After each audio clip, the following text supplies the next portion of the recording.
Today we are going to look at the dictionary abstract data type. We are also going to see how binary search is done and what the analysis for binary search is, and then we will go on to hashing, see what is a hash table, how hashing is done, see the collision resolution techniques, and then in the next class we will follow up with more hashing techniques. A dictionary is an abstract data type that stores elements so that they can be located very quickly. So, one example that we can have of a dictionary is we want to store bank accounts, right. Now, when you store bank accounts, what is the key? What is the notion of a key? The notion of a key now is your account number, right. So, a bank account has lots of information associated with it, but you are going to access a bank account or data associated with that account by using the account number. So, the account number becomes your key, and as I said, an account stores a wealth of information, right. It could be your current balance, it could be the name and address of the account holder, it could be a list of transactions that you have done in the last few days, and so on and on, right. But when you have to access any of this information, you need the notion of a key.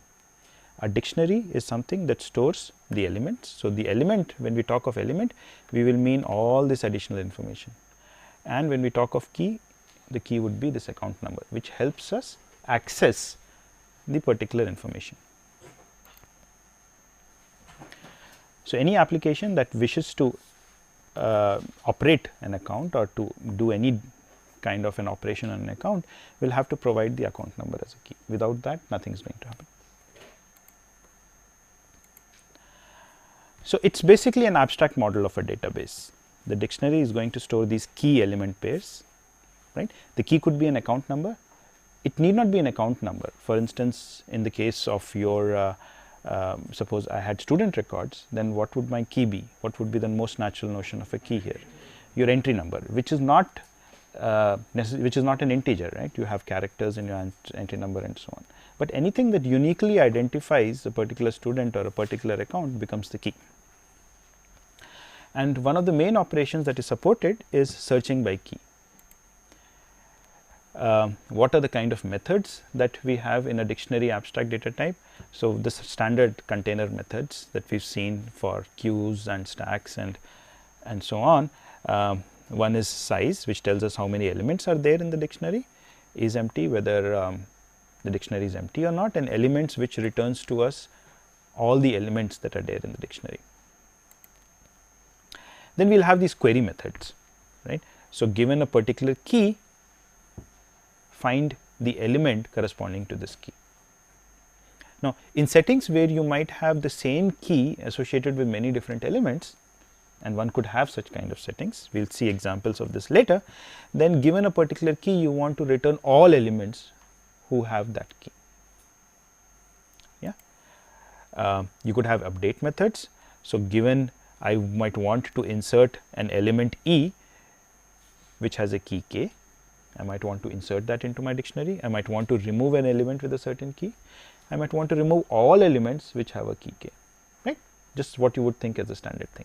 But now you should remember that there is the notion of a key, and that is crucial for help in searching, right. Without the key, it would be very difficult for us to search through this wealth of data, through this database. We will have a special element nil, which will be returned by an unsuccessful search. What does that mean? That means that if I am searching for a particular key and that key is not there, there is no element with that key in my dictionary, then let us say my procedures would just return a nil, right. This is some special element. Okay. One thing that we will keep in mind is that we only require comparison of keys for equality. So, given two particular keys, we are not going to say one key is less than the other, right, or one key is more than the other. This is not really required, because all you are doing is searching for a certain key. So, all that is required is, given two keys, you want to say whether they are the same or not. There is no notion of ek kisi se bada hai ki nahi, right. So, for instance, again for student records, I could have my key as your name, in which case there is really no notion of taking two names and saying one name is smaller or one name is larger than the other. Right? So, the only operation we will be required is comparing keys for equality, right. So, we do not need any order on our keys really. Okay, how can a dictionary be implemented? So this is the abstract data type, and then what we are going to do in the next few lectures is talk about how this particular abstract data type can be implemented. And we are actually going to see many different ways of implementing this abstract data type.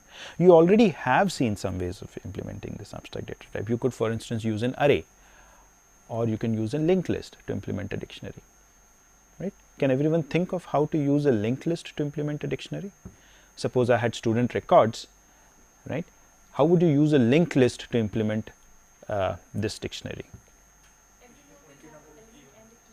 Every node would have the key, which is the entry number, and all the data associated with that particular entry number, right? It's a very inefficient way of doing things, but it is a way of doing things. But we said that there is no notion of a predecessor or a successor. There is no notion of a predecessor or a successor. That is true, yes. So how would we be connecting those? I mean, on what basis would we be connecting the nodes? So your question is that if you were using a linked list, how would we organize it? That is up to you. You could connect them in a completely arbitrary manner. You know, the nodes could be in a completely arbitrary manner, or you might want to organize them some way. But you know, you could just throw them arbitrarily into the linked list, and that's fine. That's a linked list implementation. It's not very efficient, but it is an implementation. Yes. Right. So today, what we are going to see is what's called a hash table, and in later classes, we are going to look at binary trees, red-black trees, AVL trees, B trees. These are all mechanisms, data structures to implement just this dictionary abstract data type. It's a very critical, it's a very important data type, and so we are going to be spending quite some time on this particular data type in these lectures. Right, in Java you have two abstract classes. You have an abstract class called java.util.dictionary, which lays out the specification. You also have an interface called java.util.map. Right, you can have a look at what the specifications are for these two classes on your own. Before I get more into dictionaries, so you understand what the abstract data type is, right? Before I get more into it, let's look at the problem of searching. Right? This is a small aside, but you will see why I am making this aside and how it will link up to the subsequent discussions we are going to have. So the problem of searching is the following: you are given a set of sequence of numbers. Let's say these are your keys in a database, anything, and I give you a single number. This is my query. Right? So for example, I could have 2, 5, 4, 10, 7 are the keys in my database, and I query is 5. What do you have to return? You have to return to me what is the position of this key in this database. Where is it sitting? Right? So index of the found number or null or nil. Right? So 5 is sitting at position 2, so you return 2. While here 9 does not appear anywhere here, so you return nil, saying it does not appear. This is the problem. Yeah, this is what we call searching. Let's see how we can do that. We are going to see a technique called binary search. I imagine all of you have seen this before, right? But we are in any case going to recall the technique and do an analysis of it. So the key idea behind binary search is divide and conquer, and this is the design technique that we are going to see in future classes also applied to different problems. Yeah. So what we are doing in divide and search is really to narrow down the range of elements in which we are searching for the query, the key. And let me take you through an example. Suppose these are the elements sitting in an array, right? And these elements have to be in a sorted order, increasing or decreasing, for binary search to work. Now suppose I am searching for element 22. What do I do in binary search? I'll go and look for the middle element, look at the middle element. In this case it is element 14, right? I'll compare 14 and 22. 22 is larger than 14, so that means that 22, if it lies in this database, would lie to the right of 14. Why is that? Because these set of elements are in increasing order. Yeah, everyone is okay with that? So which means that the element 22 has to lie between here and here. So we use these two variables, low and high, to indicate the range of the part of the array in which we have to search for our element. So, initially we had to search for the element in this entire array, but after looking at 14 we have figured out that we should now search for the element only in this part of the array. Yeah. So, now we are searching for 22 in this part of the array. Once again we are going to repeat the same thing, that is, go to the middle element, compare 22 with this middle element. 22 is less than this middle element. So, which means that 22 has to be to the left of this, which means that now we are searching for the 22 in this part of the array. Once again we go to the middle element, we search for, we compare this middle element with 22.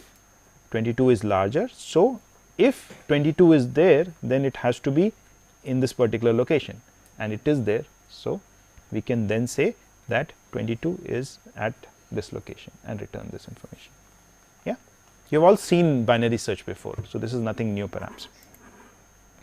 So, I am going to write down a recursive procedure to do binary search. This is just pseudocode, and all of you can read and understand this very quickly, I imagine.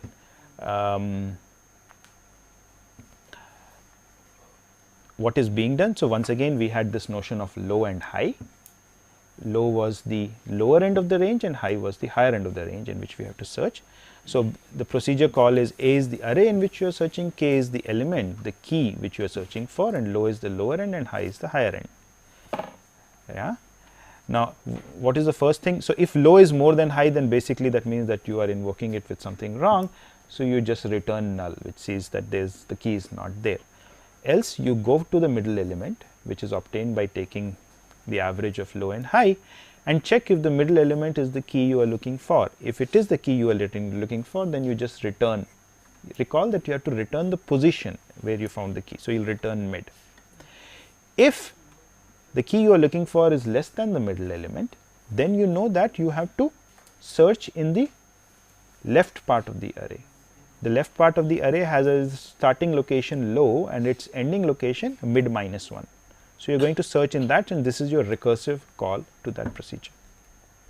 And if such were not the case, then you would come to this else, and in this case what do you have to do? You have to search in the right part of the array, which means mid plus 1 to high, right. So, this is how you can do binary search. So, it is a small piece of code. This is recursive.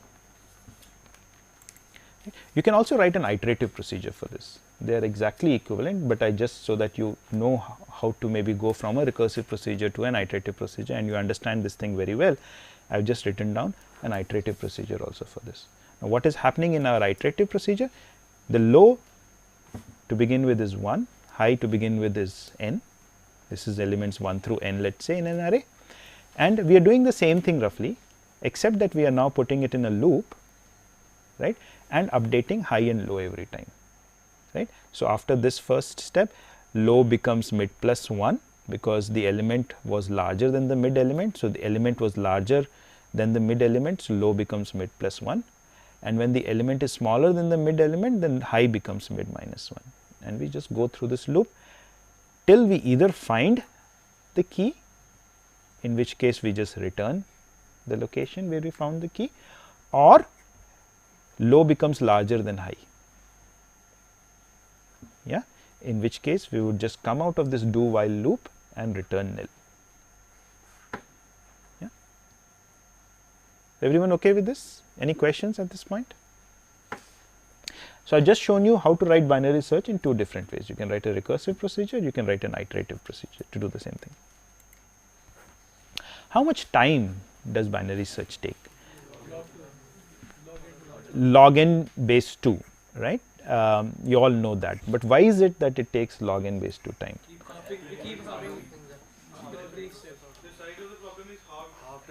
Exactly, the size of the problem is halved at every step. So, the range of the items that we have to search in is halved after one comparison, after each comparison, right. So, if initially the range of the elements in which I am searching for my key is n, then after the first comparison it goes down to n by 2. After the second comparison, the range goes down to n by 4, and so on and on, right. So, after log n comparison, the range would go down to 1, and when the range goes down to 1, either it is that element or it is not that element, and you can stop. So, you will roughly require log n base 2 comparisons.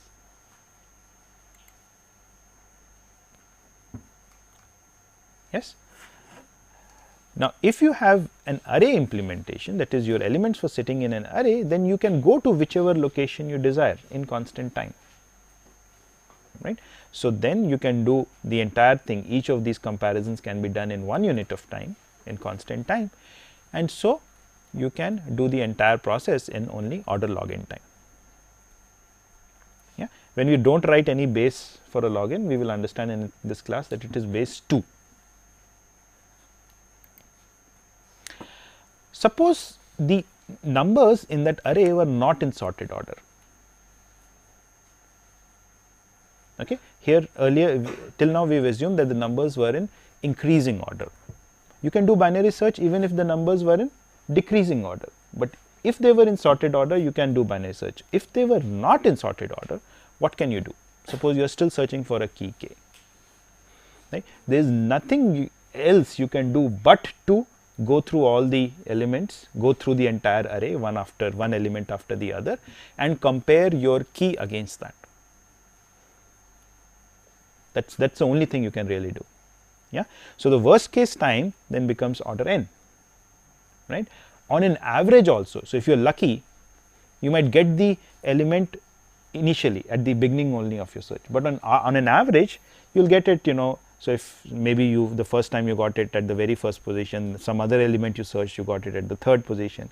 So, on average you are going to still spend order n time, right, and this is really the best you can do if the array is sorted. So, you can see there is a huge difference coming up already, right. By sorting, if you were to sort the elements to begin with, then you can search much more quickly, right. And this is a small pseudocode which is just saying that all you can do is run through the array one element at a time and compare your key against the element in the array. Okay. So, now that ends my aside on searching, right, and I am going to go back to my dictionary problem, and I am going to look at a setting where you are asked to implement, let us say, a caller ID facility for a large phone company, right. So, there is this company, and what it wants you to do is, given a particular phone number, it wants to.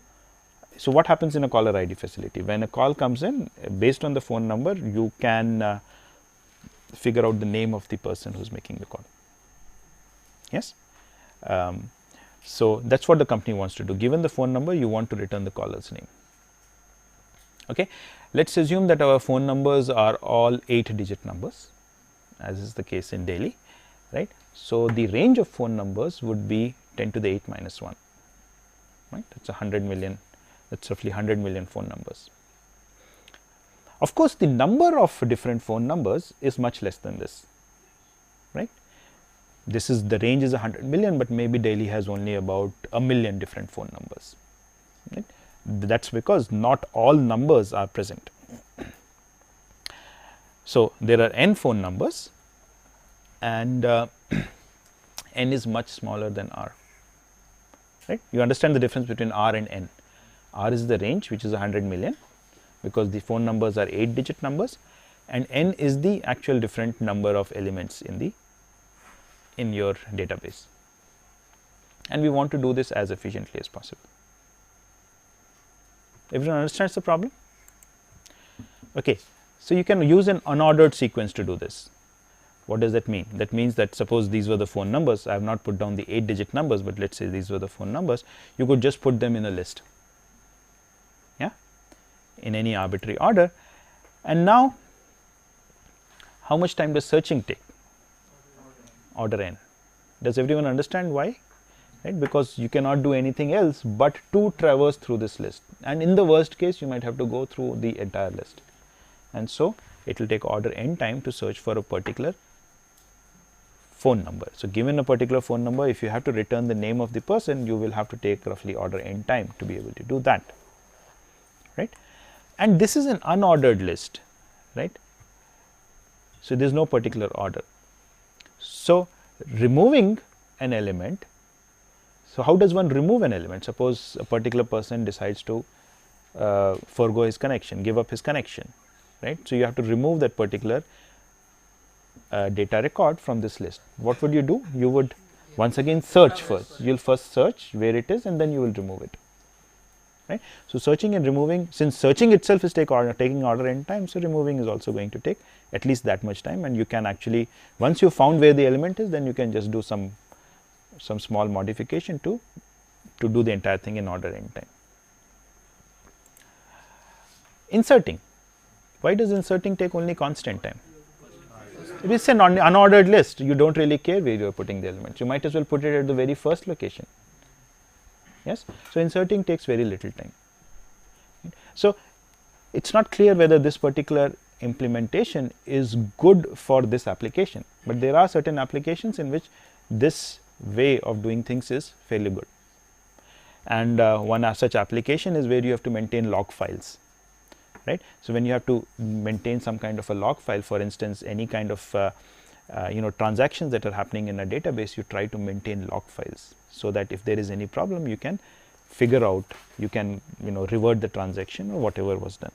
Or for instance, in your systems, you would so for system administration, you would keep track of all the various activities that were happening on your system and maintain this and maintain a log of them.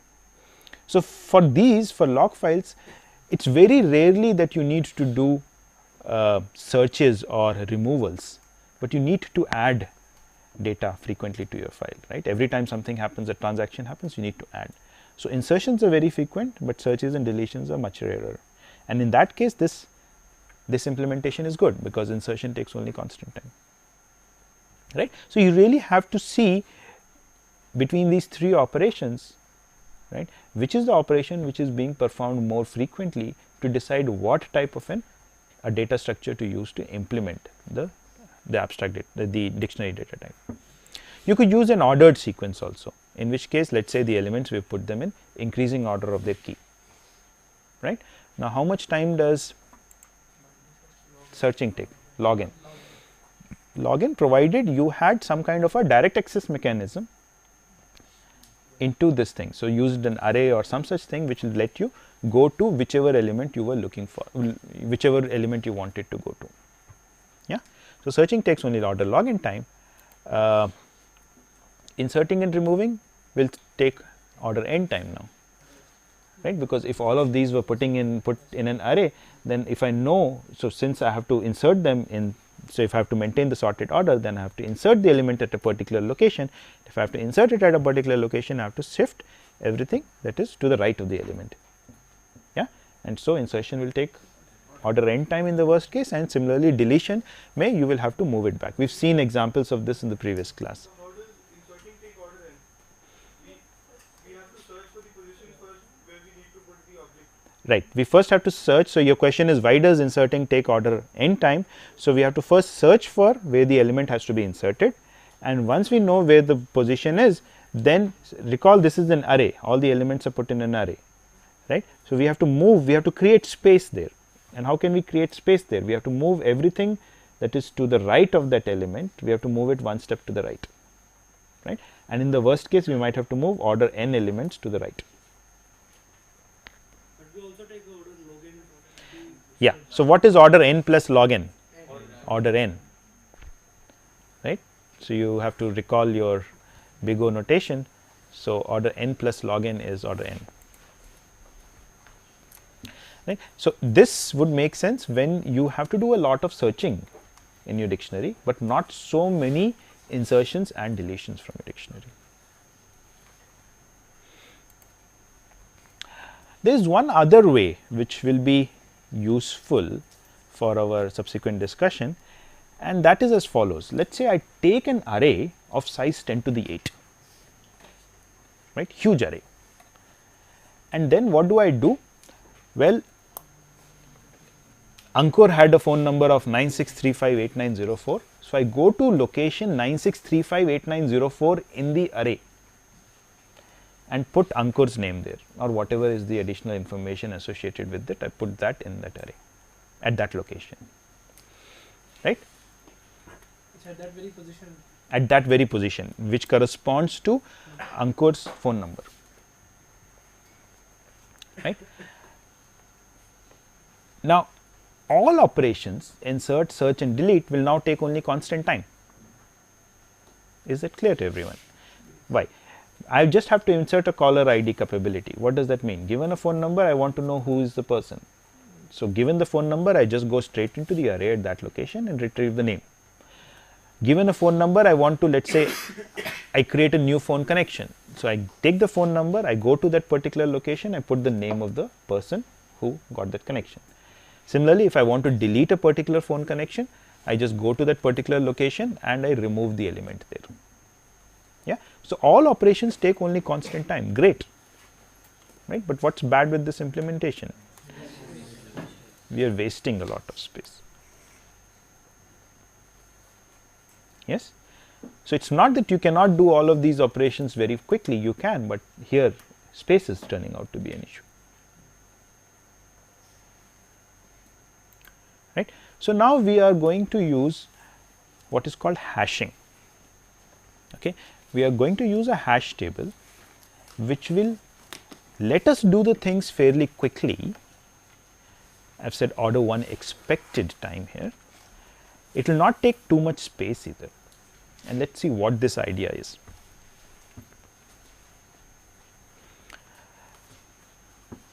So, what we are going to do is recall in the what was the problem with the previous example. In the previous technique we had 100 million phone numbers. So, we had to create an array of size 100 million. Yes, but there were only, let us say, 1 million users. So, most of the array was getting wasted, there was nothing in there. But suppose I could create a smaller array with, let us say, only 1 million locations in it and map those 1 million users to locations in that array. Right. So, that is what we are going to do. Let us say in a hypothetical setting there were only small number of users. I was only trying to keep the phone numbers of 5 of my friends, right, but I still wanted to do something fancy. So, I create an array of 5 elements, right, and what do? I take Ankur's phone number and I compute this value modulo 5, which is the size of my array. So, I get a number between 0 and 4.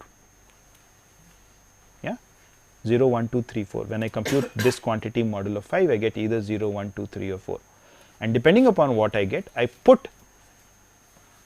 So, in this particular case, I would get 4. So, I put Ankur at location 4 in my array. Right. So, I am not using too much space, and maybe I can still get away with constant time for insertion and delete, and let us see whether we can or whether we cannot do that.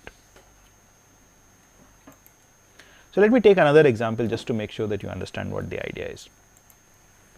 So, let us say the keys are now not phone numbers, but the entry numbers of students in this class. Right. So, your entry numbers look something like this: 2004 or 3 or 2, and then you have these 2 characters, and then you have another 5 digits at the end of this thing. Yes. There are about 100 students in this class. Yeah. The range of this numbers is huge, right? This is, in fact, I don't even know what the range is because I don't know what different set of values they can take.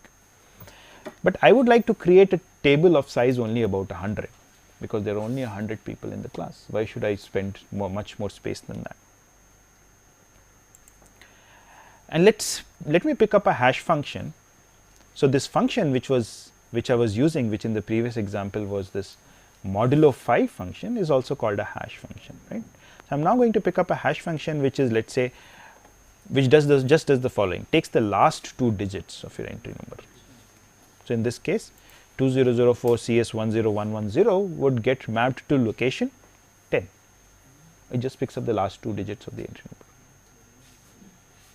Right. So, that is what I am going to do. I am going to take each one of your entry numbers, I am going to look at the last 2 digits, and I just have a table of 100 entries, a table of size 100, and I am just going to put you depending upon what the last 2 digits are.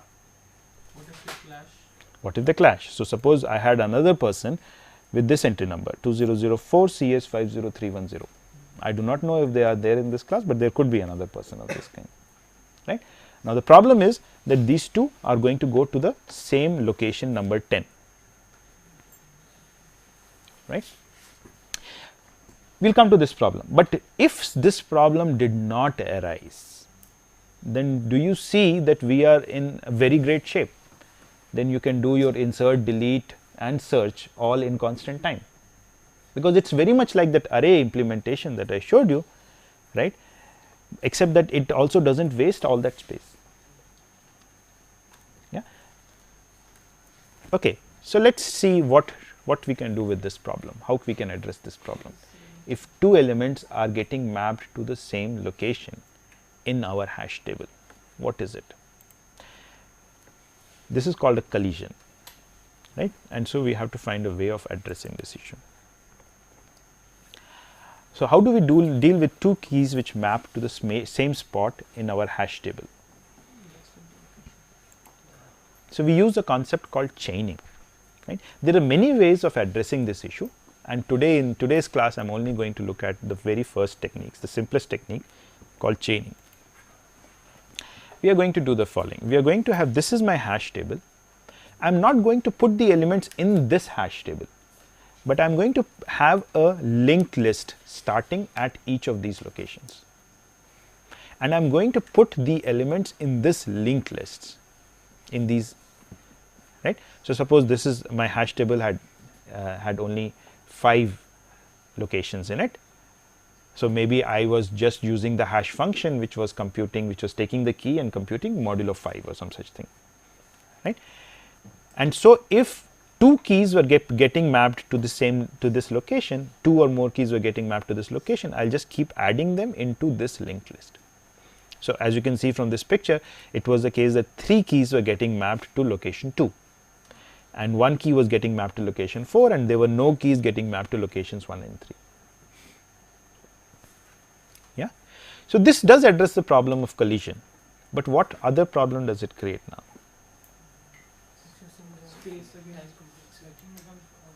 Accessing the entries will not be, it will be a list, so we have to go through one by one. So, while we have resolved the collision problem and we are not able to do things in constant time anymore, right.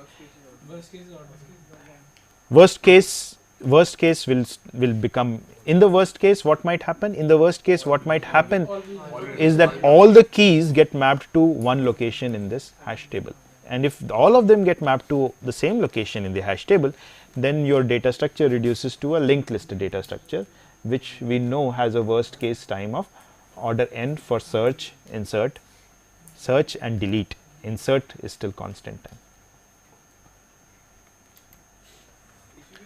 The data in this link in the each box will contain both the identity and the phone number. Yes.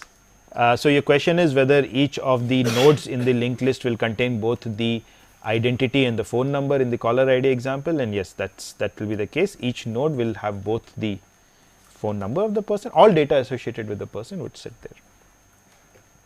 So, this is quick recap on how we are going to do the find, insert and delete of an element. So, for all of these 3 operations you have to do essentially the same thing. You have to use your hash function h to determine where that key is in this table, right. Now, we have seen 2 examples of hash functions. In one case we said we will just take the key modulo 5, and in the other case we said we just take the last 2 digits of the key. Yeah, but there could be many different kinds of hash functions, and in the next class we are going to see what are the different kinds of hash functions that people typically use. Last 2 digits are same as modulo 100 only. The last 2 digits can also be regarded as modulo 100. The reason I did not write modulo 100 was that was not an integer at all, your entry number. It had some characters in it.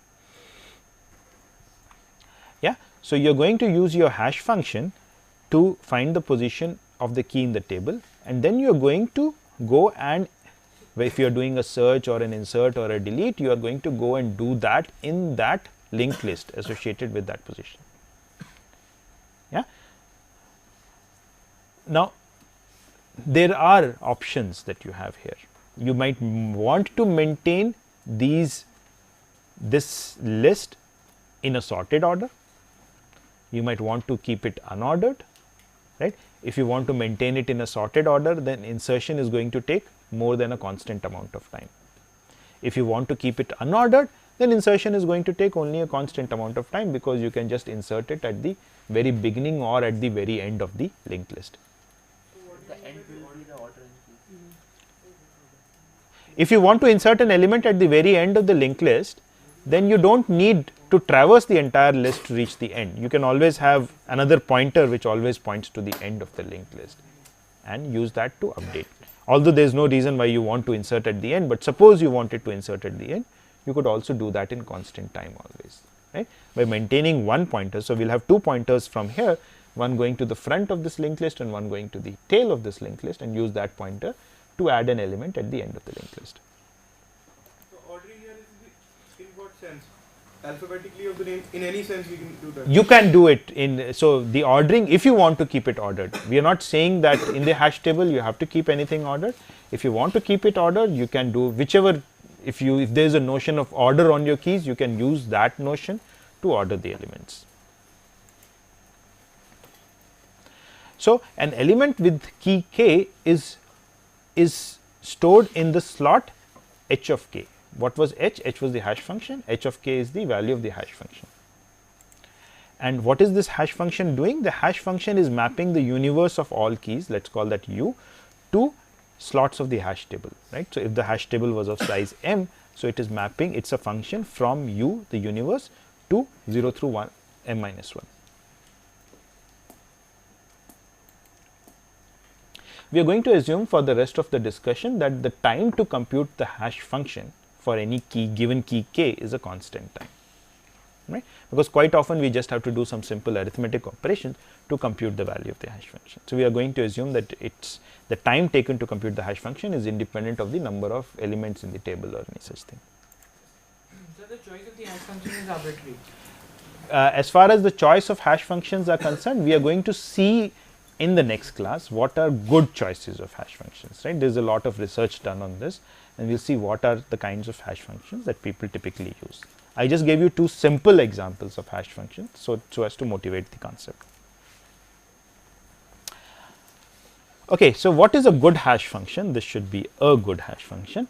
A good hash function is one which tries to distribute the keys uniformly over the table, right. It should not map all the keys to location 1 or location 2 or any such thing, because then there would be too many collisions. Your data structure would start looking more and more like a single linked list, right, and that is not what you want to have. So, you want to have a hash function which distributes things uniformly over the table, right. Why uniformly? So that each of the lists is small, right. So, an ideal hash function would do something like the following. It would take an element and let us say I have a table of 100 locations, it will pick at random one of those 100 locations and throw the element there, right. This kind of ensures that every location would have roughly the same number of elements, right. But this is not a hash function, what I just said. You can't have a hash function which takes a key and just puts it at a random location. Why is this not a hash function? Because when I am searching for the element, where am I going to go and look, right? I don't know what random location it had picked at that point. So, while this is an ideal hash function, it is not really a hash function, right. So, but for our analysis, we are going to assume such a hash function. We are going to assume that our hash function just essentially does the following, that it takes the element and throws it randomly, uniformly with the same probability in one of those locations of the table, right. We will call this the simple uniform hash function, and we are going to use this for our analysis. I will use another term which is called the load factor of the table, which is just number of elements in the table divided by the number of slots, the size of the table, yes, and we will call this load factor alpha. Any questions? None. Okay. So, what happens when we are trying to search and our search is unsuccessful, right? So, which means that I took the element, I computed the value of the hash function, I went to that particular slot in the hash table, I ran through the linked list, but I did not find the element. So, I went through the entire linked list and I did not find the element at all. Yeah. What is the, so how much time do I spend? I spend time proportional to the size of the linked list that I had to go through, right? Because I said computing the hash function takes constant time. So, you did not take any time to go to the right linked list, but once you went to the right linked list, you still have to step through the entire linked list, follow pointer by pointer till you reach the end. So, the time is proportional to the size of the linked list. And what is the average size of your linked list? Right? If there are n elements that I have thrown into my table and m is the number of slots, and if I had this nice hash function, the simple hash function which was essentially distributing things uniformly, then on an average you would expect that each linked list is of size n by m, which was the load factor of the table, right. So, the expected number of elements that need to be examined is alpha, and so the total search time, where I am using this 1 to denote the time taken to compute the hash function, is roughly 1 plus alpha, right. So, this tells you that, you know, if your alpha is, let us say, only a half, then, you know, the expected search time would be roughly a constant. Okay, this is expected under this ideal hash function. You can always create a bad hash function for which the time taken will be order n, right. I will grant you that. But if you have a good hash function, yeah, it's actually just order alpha only, because one can be, yeah, you can, of course. So, this I just to make sure that you understand that there is also a time that is spent in computing the hash function, I put this one here. So, we wouldn't want a hash function which gives order n, then we don't need to use the hash thing at all. We would not want a hash function for which everything is getting mapped to one location, right, because that is a linked list. Why would you want to do something like that at all, right. So, this is again brings us back to the same question.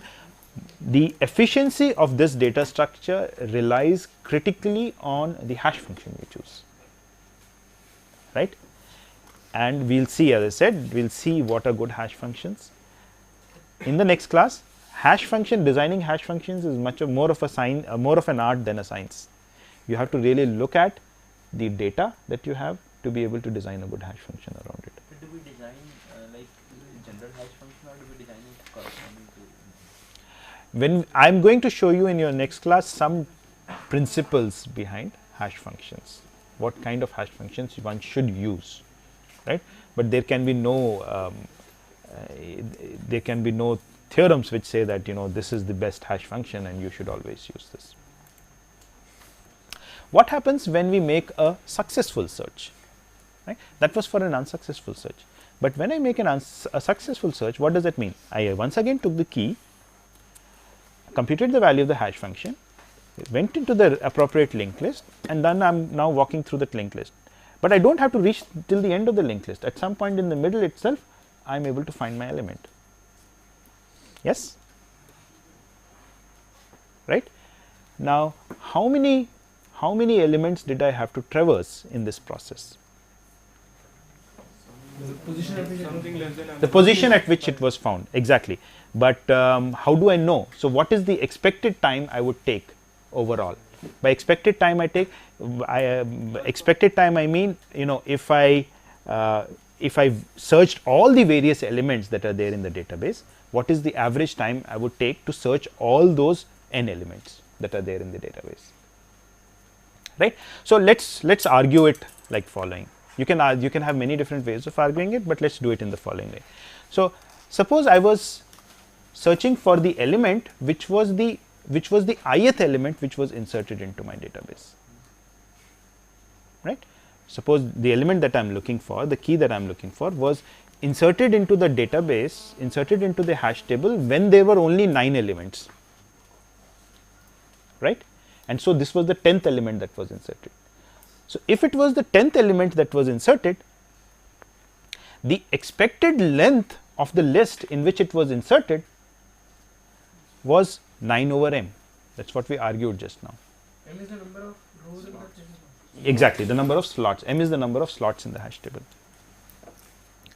right. So, in the case of a successful search, the expected number of elements examined is one more than the number of elements examined when that particular element was inserted. When the 10th element was inserted, I equals 10, let's say, when the 10th element was inserted, then I went through the linked list in which the element was inserted and appended, let's say, that element at the very end. So, I had to still compare that element with all the various elements. Yeah. So, when I insert the element, it's basically, it's the same as saying that the number of comparisons I have done is one more than the number of comparisons I would have done in an unsuccessful search. Do we need to insert at the end of the list? We have to go through the entire linked list when we are inserting. Why do we have to go through the entire linked list when we are inserting? Just to make sure that the element is not already there. So, we in any case have to make sure that it is not there, and then, so we have to go through the entire linked list. So, we might as well insert at the end. We could also insert at the beginning, but it is the same thing. Right. So, one could now have an analysis which looks like the following. This is not very critical, you can all prove it in different manners, but now what I am doing is I am looking at the elements 1 through n. There were n elements in my database. When the ith element was inserted, then the expected time I required, then when the ith element was inserted, then the linked list, the expected length of the linked list at the end of which it was inserted was roughly I minus 1 by m. Right, and this 1 is, let's say, for our hash function computation. So, this is roughly the time, the expected time required to insert the ith element.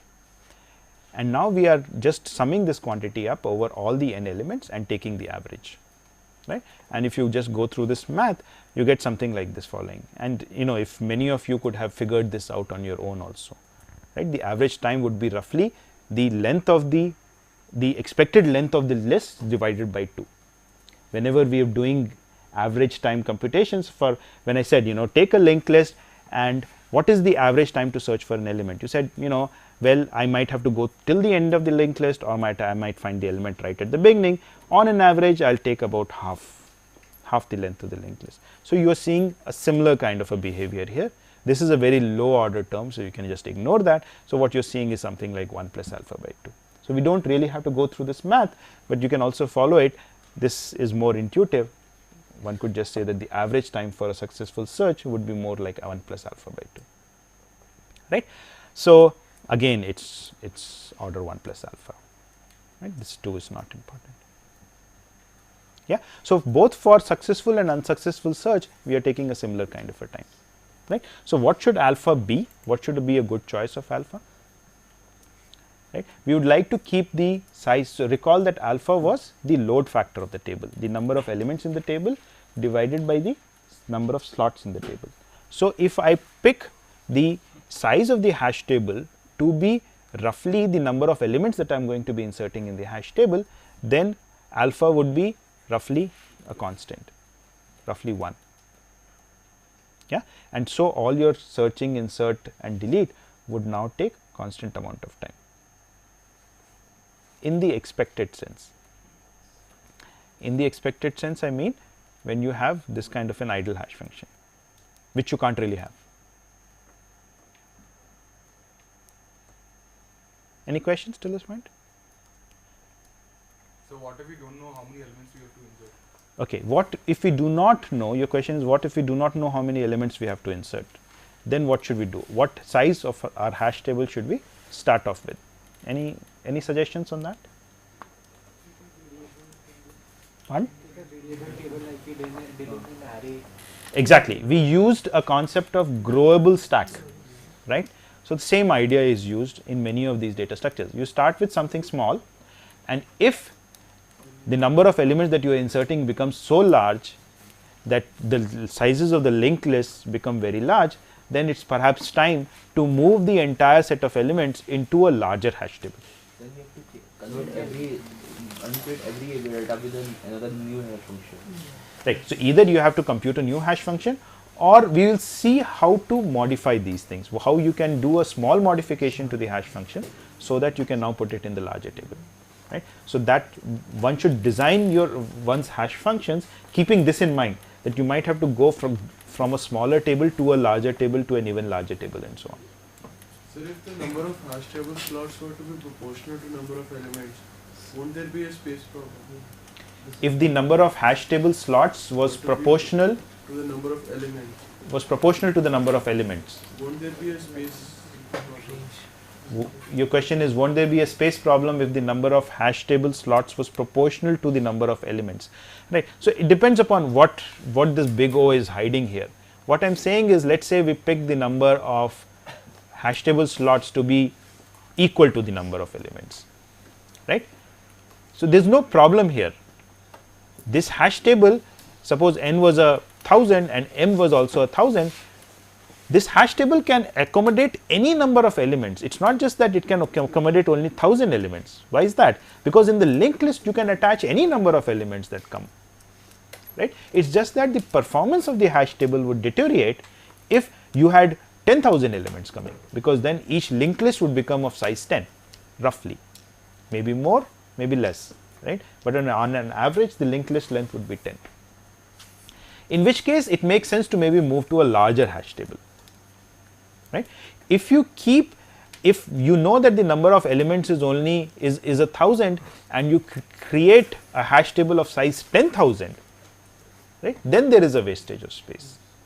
So you should always start with a small hash table and if need be grow it, rather than starting with a very large hash table and having wasted space.